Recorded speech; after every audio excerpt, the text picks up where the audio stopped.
The papyrus, putting on my table every month. I don't wanna be sad. Don't even try to hide it. No, I don't wanna lose it. And you say how it is, it's so inviting. The papyrus, we're all so alive. The papyrus. This is the Papyrus TV News Update. You're welcome. The headlines. UN Women backs bill for special seats in National Assembly. Senator calls for drug tests in National Assembly. Amnesty International demands probe into sexual harassment allegation against Akpabio. Suspended senator distributes grains to constituents.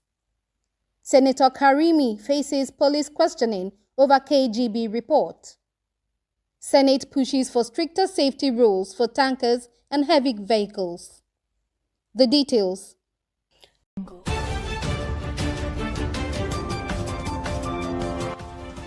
The United Nations Women, UN Women, Nigeria country representative Beatrice Eyong has revealed that the agency is supporting a bill aimed at securing special seats for women in the National Assembly.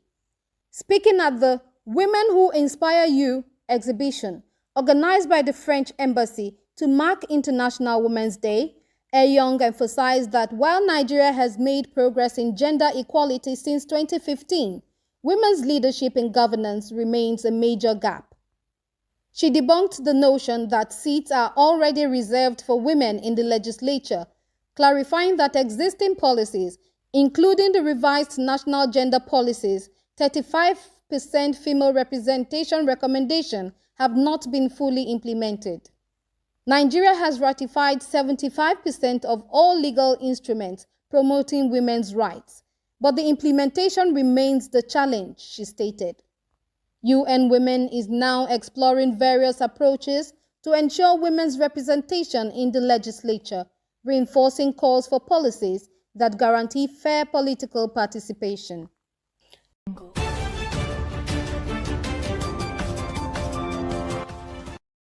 Meanwhile, suspended Senator Natasha Akpoti-Uduaghan has called for regular drug tests for lawmakers following remarks made about her by Senator Sunday Karimi of Kogi State.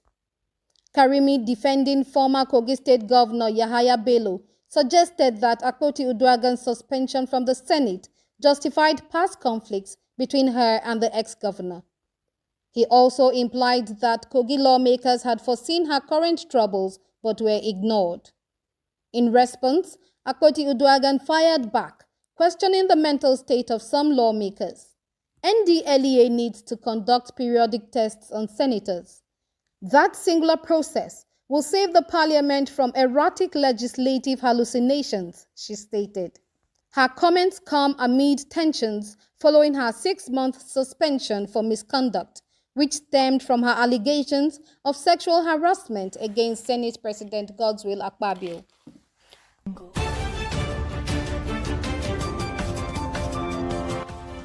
Similarly, Amnesty International has called for an independent investigation into allegations of sexual harassment leveled against Senate President Godswill Akpabio by suspended Senator Natasha Akpoti-Uduaghan.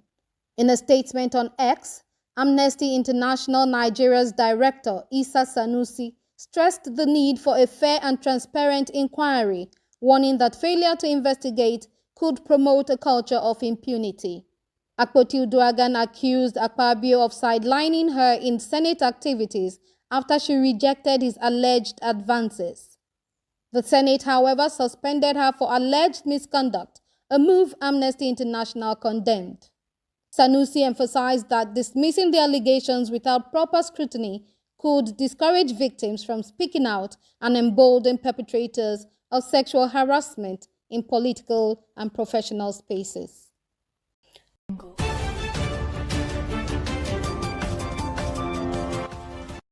In another development, despite her suspension, Senator Natasha Akpoti-Uduaghan has continued her outreach, distributing food supplies to her constituents in Kogi Central to ease the burden of high food prices during Ramadan. At a distribution event in Okehi local government, her representative emphasized that her suspension does not erase her mandate as an elected senator. Senator Natasha also performed tremendously within just 1 year in office, he stated. The relief package included 1,200 bags of beans and millet, covering all 57 wards in the district.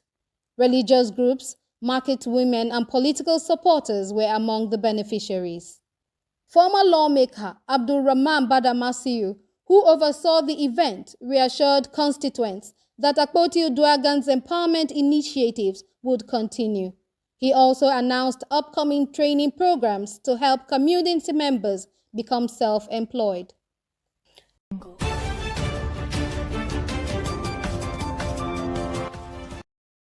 Moving on, Senator Sunday Karimi has been summoned by the Nigeria Police Force following allegations that the former Soviet security agency, KGB, has infiltrated the National Assembly. Karimi reportedly shared a controversial report titled, KGB Agent Group Warns Senate, a call for vigilance amidst threats to democracy, in the official WhatsApp group of the 10th Senate. His post sparked widespread concerns within the legislature. Suspended Senator Natasha Akpoti-Uduaghan petitioned the Inspector General of Police, urging an investigation into the report's potential national security risks. In her complaint, she stated, "No nation can afford to ignore the presence of such a group within its legislative body." Karimi is expected to provide details on the source of the report and its implication for Nigeria's democracy. The controversy continues to stir debates over security threats within the government.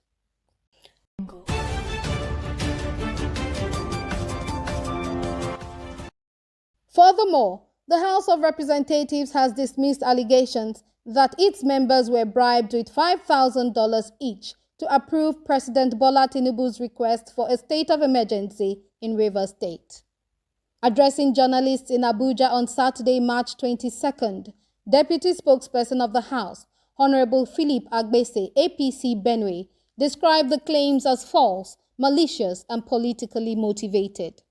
Agbese emphasized that the lawmakers' decision was driven by patriotism and the need to restore peace in Rivers State, rather than any financial inducement.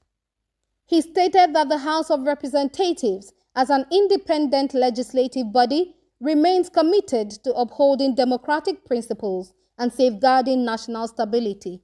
He also clarified that the House made key amendments before approving the emergency declaration. The National Assembly will resume legislative responsibilities in Rivers State for the duration of the emergency, and instead of an automatic 6-month enforcement, the emergency period could be shortened if warring factions reach a resolution earlier. Agbese expressed confidence that President Tinubu, as a staunch Democrat, would not undermine democratic institutions and would lift the emergency rule once peace is restored. The lawmaker further disclosed that the House resolved to form a tripartite committee comprising eminent Nigerians, parliamentarians, and executive representatives to mediate between the conflicting parties in Rivers State. Dismissing the bribery allegations, Agbese accused political opponents of attempting to tarnish the House's image and urged Nigerians to continue supporting their lawmakers in working for national progress. He concluded by affirming that once the state of emergency ends, both the Rivers State government and the State Assembly will emerge stronger, ensuring stability and development in the region.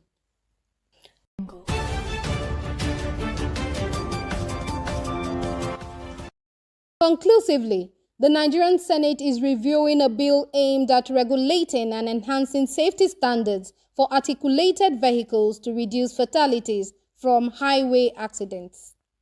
Senator Babangida Hussaini, representing Jigawa Northwest Senatorial District, disclosed this in an interview in Dutse. He cited data showing that over 1,613 Nigerians have died in 169 fuel tanker explosions recorded between June 2009 and October 2024. Hussaini, who chairs the Senate Committee on the Federal Roads Maintenance Agency, FEMA, led the debate on the general principles of the Articulated Vehicle Safety Regulations Bill 2025 during plenary on March 19, 2025. He explained that the bill, first introduced in November 2024, seeks to enforce biannual roadworthiness inspections for articulated vehicles to curb accidents caused by poorly maintained trucks. Hussaini stressed the urgency of passing the bill, pointing to recent tanker explosions in Jigawa, Lagos, and Niger states as evidence of the need for stronger regulatory measures. He added that most accidents result from the negligence of vehicle owners who fail to prioritize maintenance. He urged the Senate to expedite the bill's passage, stating that its implementation would not impose any additional financial burden on the government, but would rely on enforcement by existing regulatory agencies. If passed, the bill is expected to significantly reduce road accidents and improve safety for all road users across Nigeria. The papyrus,